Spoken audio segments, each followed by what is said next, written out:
Hello and welcome to episode 40 of Shulker. In the last episode, I terraformed up the area around this center area that we lit up in the opening time lapse to be a desert. And yeah, in between episodes, I lit up this mountain because we are going to be turning this puny mountain into a real mountain in this episode. And something I learned from building up the mountains over at Kyoshi Island is you want to light up the mountains before you build them, otherwise it's just a giant mob trap. And we definitely don't want to turn this into a mob trap because that would ruin the rates of the creeper farm. Speaking of the creeper farm, how are we doing for gunpowder? Not bad, not bad, not bad at all. Alright, the creeper farm is running excellently. Now, let's talk about what we're going to do in today's episode. So like I said, I want to get started terraforming up the mountain that we're going to be putting in the center here, because that's going to be the last big grind of the terraforming of this area. I mean, while I'm building out buildings and stuff, there is more terraforming that's going to be done in the desert, because I kind of just made it so that there was sand on top of everything. If you break any piece of sand, it's going to reveal a piece of dirt around here. And that kind of just left me with a bunch of weird crevices like this, and I want to probably smooth some of these out. And yeah, there's a few things that we're going to be doing while building in this area. But wow, long tangent. Like I was saying, we're going to build up a mountain today. And one other thing, I want to build up a staircase down to the end portal room.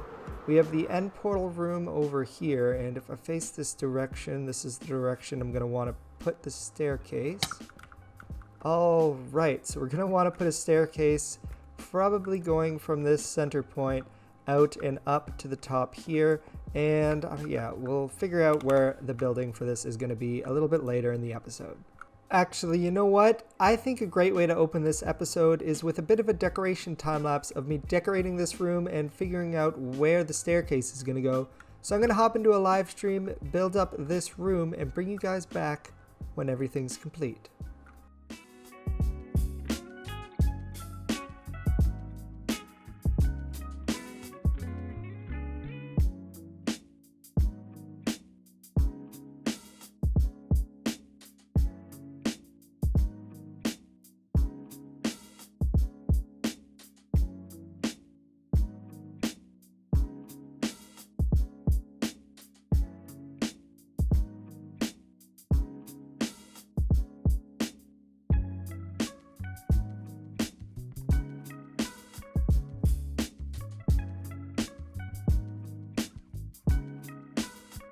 Welcome back. I hope you enjoyed that time lapse, and we've got this end portal room complete now. We've got a nice little stairway going down, and we enter into the new end portal room. And I think I did a pretty good job at representing what I think the Sun Warrior temples might have. And we've got a few pieces of fire on display here, and this staircase is kind of just I'm definitely not going to stick with it. Let's actually just take it down right now because I've got some other plans for this portal. But let's talk about the design of the room a little bit first. First of all, I don't want it to have any weathering on it, so I'm going to have to go and get a bunch of wax at some point. Maybe we'll be making a bee farm soon. But I really like the look of the regular copper mixed with acacia. Acacia is one of those logs that I really don't use a lot, but now with the addition of copper, I think it will go really well with the regular colored copper in any kind of block palette. And I also find that the copper and acacia go really well with the regular terracotta colors. So I really feel like this room came together and has a really nice Sun Warrior feel.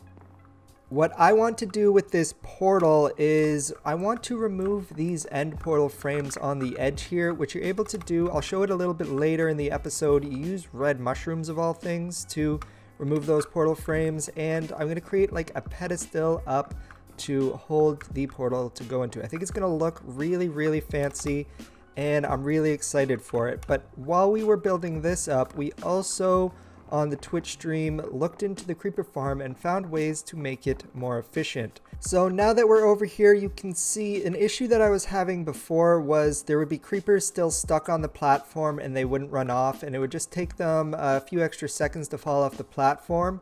But by changing these outer areas for solid blocks and then putting carpets on top, what I had before was just tinted glass there. And it turns out that the mobs don't like to pathfind to glass. So we swapped it out for some solid blocks. And now this creeper farm is running even more efficient. Well, if I wasn't standing right next to it, than it was before. And now it's time to have a look at that red mushroom trick I was talking about. I'm going to grab these mushrooms, head down into the end portal, and get things set up.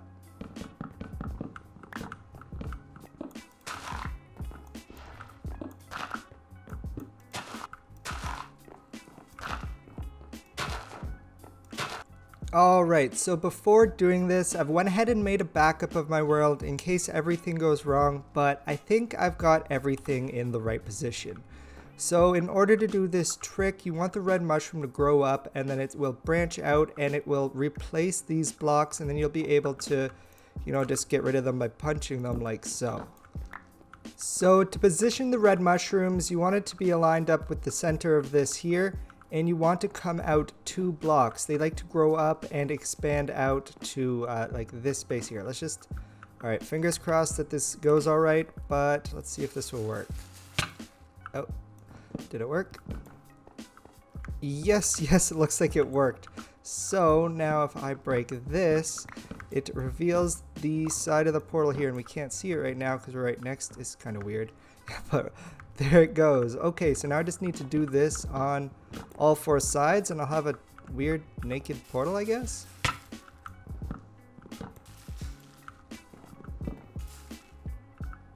It's a thing of beauty, isn't it? Alright, let's collect up these and see what this portal is looking like now. Yeah, that's looking pretty cool. So now I can take this and just put any blocks that I want around it, and it will make a nice custom portal down into my end portal room.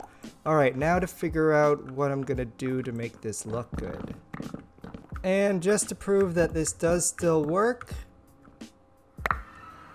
here we are in the end with apparently a whole bunch of items. Alright, let's get back to the overworld and back to work.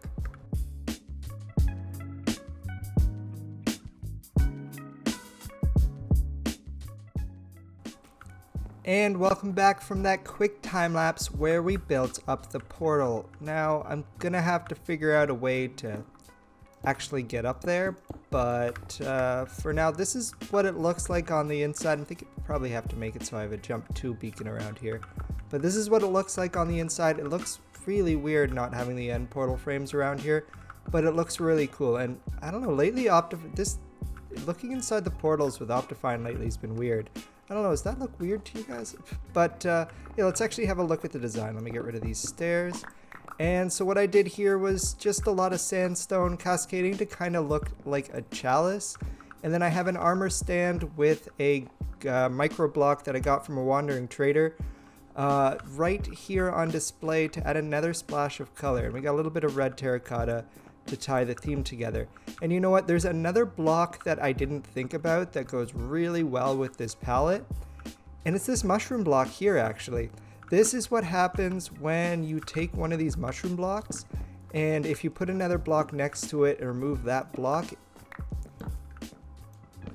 Oh, you have to put another mushroom block next to it. Okay, so yeah, whenever there's like a mushroom block on the inside, we could get rid of all of these and have one of these fancy blocks. It kind of looks like a sponge. I think it's a really cool block, and maybe I'll switch out these middle pieces with these blocks because I think it could look really cool in here. And we installed the mushroom floor, and now there's just one thing that's left to be done in this area, and that is to make it look overgrown.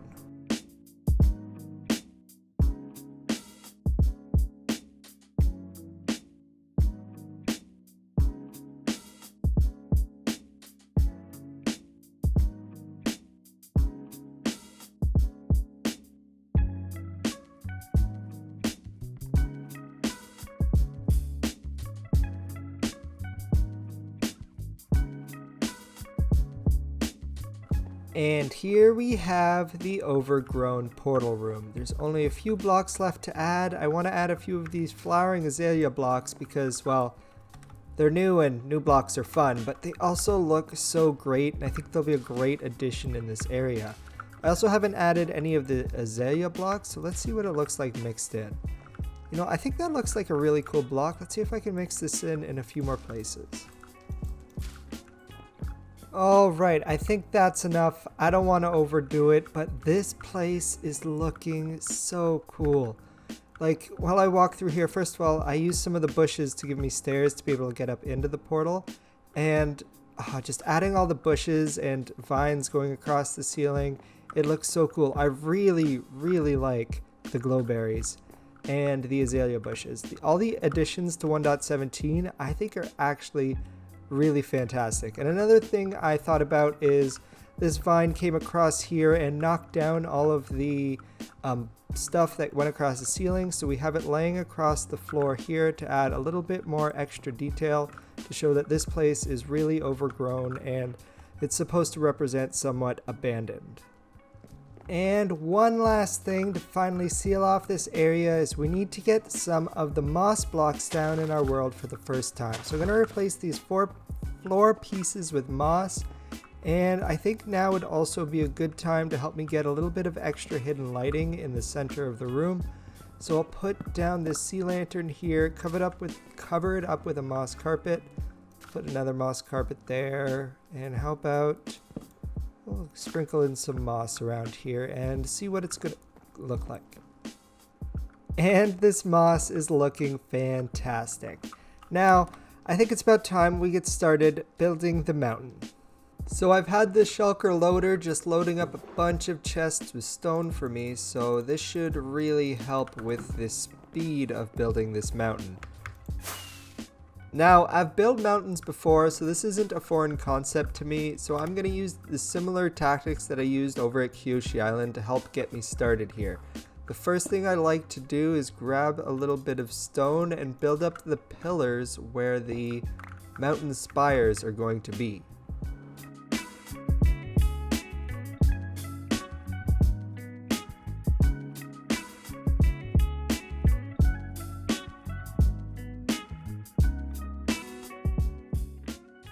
So we marked out where the mountains are going to be, and I did the skeleton outline of the mountains as well. This isn't going to be like the final shape of the mountains, but I needed something to get started. One thing about this is, though, over here I'm trying something a little bit different and having it so that the mountain comes back, because I want to see if I can use the dripstone some way to give this mountain some extra texture. Now, the next step of mountain building would be to go to a pane and just fill it in like a printer going back and forth up. So that's what we're gonna do now, and we're gonna get started on this mountain behind me.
Welcome back. I hope you enjoyed that time lapse. I kind of got carried away and went ahead and just built up the mountains. But yeah, basically that's what you do. You fill in the panes and you keep going up and connecting them, and this is the finished result for now. There's still a little bit more work that needs to be done on these mountains. I want to detail them, add in some cobblestone, dirt, grass, and maybe some trees as well. But yeah, I have big plans for these mountains. But that's going to have to wait for the next episode because we're running out of time for this week's episode. So if you enjoyed today's episode, be sure to hit that like button and consider subscribing. I'll see you guys next time. Water Tribe out.